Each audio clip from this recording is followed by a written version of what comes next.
झूठे मनवाद को पाला है, लेकिन आज हमारे हाथ में माला नहीं तो क्रांति का भाला है। अरे फुले शाहू अंबेडकर ऐसे महान क्रांतिवीर थे यारो, कि जिन्होंने भारत का इतिहास ही बदल डाला है। होणारा तो अनर्थ टळला केवळ बाबा तुझ्या जन्मामुळे। पण भीम जन्मण्याच्या आधी काही लोक मला म्हणतात, डेरेकर साहेब झालं गेलं विसरून जा, जुनं काढू नका। जुनं काढायची गोडी मला नाही, पण बाबासाहेब म्हणतात जे लोक इतिहास विसरतात ते लोक नवा इतिहास घडवीत नाहीत। म्हणून थोडासा इतिहास आपल्याला पाठ असला पाहिजे। मग इतिहास काय होता? अरे जुना काळ किती हराम होता, माणूस माणसाचा गुलाम होता, जोहार मायबाप करीत सलाम होता, शूद्रांच्या तोंडाला लगाम होता, सवर्णाच्या घरामध्ये कुत्र्या मांजरांचा पाळ होत होता, पण आम्ही माणूस असून आमच्या सावलीचा इटाळ होत होता। ही वस्तुस्थिती आहे। ज्या धर्मामध्ये गाईला भाकर आणि मुंगीला साखर सन्मानाने दिल्या जात होती, माणसाच्या सावलीचा ज्या धर्मामध्ये इंटाळ होत होता आणि तो इंटाळ दूर करण्यासाठी जनावरांच्या मुताचा वापर केला जात होता, गाईच्या गोमूत्राने माणसाचा विंटाळ जात होता, पण माणसाच्या सावलीने इथे माणूस वाटत होता।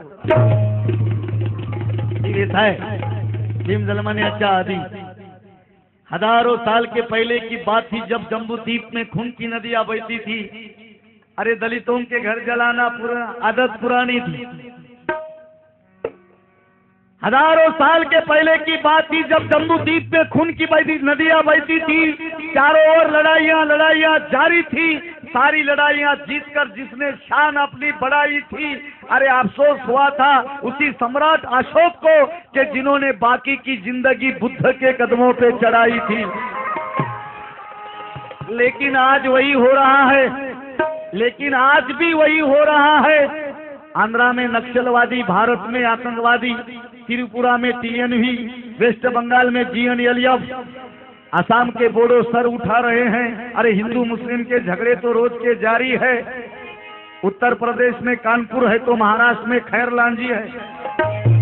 इस सभी को चैलेंज है, इस सभी को चैलेंज है कि आए भारत तुझे रुकना होगा, अरे रुकना होगा, और एक ना एक दिन आकर मेरे बुद्ध के कदमों पे झुकना होगा। कारण शस्त्र पाहिजे ना युद्ध पाहिजे, अरे जगाला तारण्यासाठी भगवान बुद्ध पाहिजे हे बाबांनी ओळखलं। आणि म्हणून आम्हाला 14 ऑक्टोबर 1956 पवित्र नागाच्या नागभूमीमध्ये बुद्धाच्या ओटीत टाकलं। अरे बौद्ध धम्म आम्हाला दिला हा बाबासाहेब आंबेडकरांचा या भारत देशावरती महान असा उपकार आहे की जो देश कधी फेडू शकत नाही। 13 ऑक्टोबर 1935 येवल्याला बाबा म्हणाले होते, हिंदू धर्मात जन्माला आलो रे, जन्म माझ्या हातात नाही, पण कदापि हिंदू म्हणून मरणार नाही। अनेक धर्म मार्तंडांचे कान टवकारले, कुणाला वाटलं शीख होतील, कुणाला वाटलं मुस्लिम होतील, कुणाला वाटलं ख्रिश्चन होतील।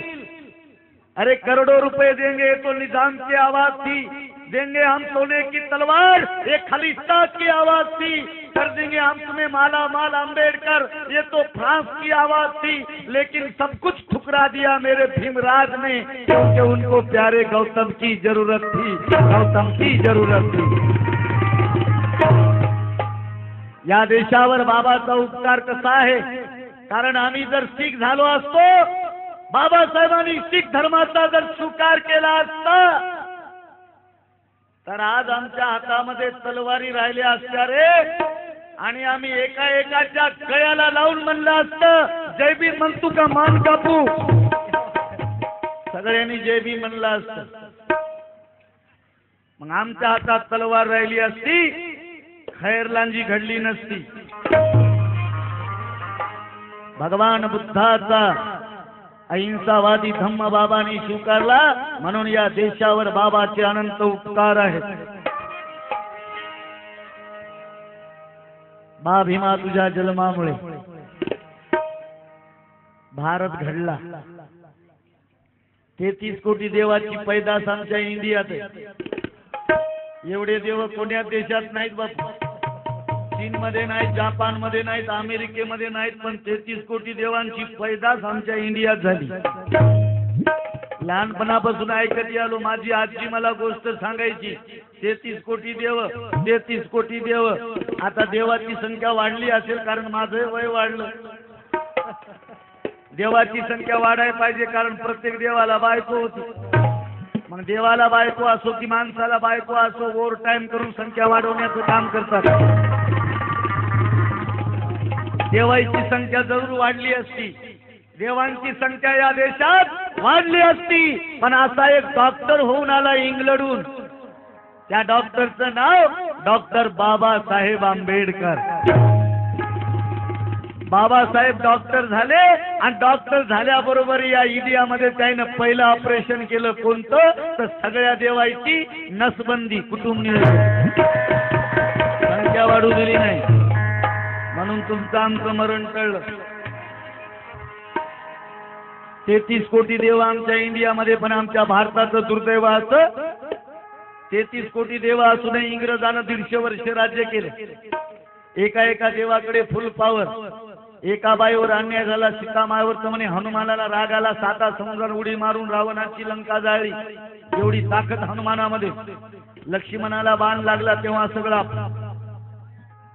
जंगलच पर्वतच उचलून आणलं होतं, एवढी शक्ती हनुमानामध्ये. मग इंग्रज भारतात घुसू लागले तेव्हा काय हनुमान रिटायर झालता की याचा पॉवर कमी झाला? कळायला मार्ग नाही.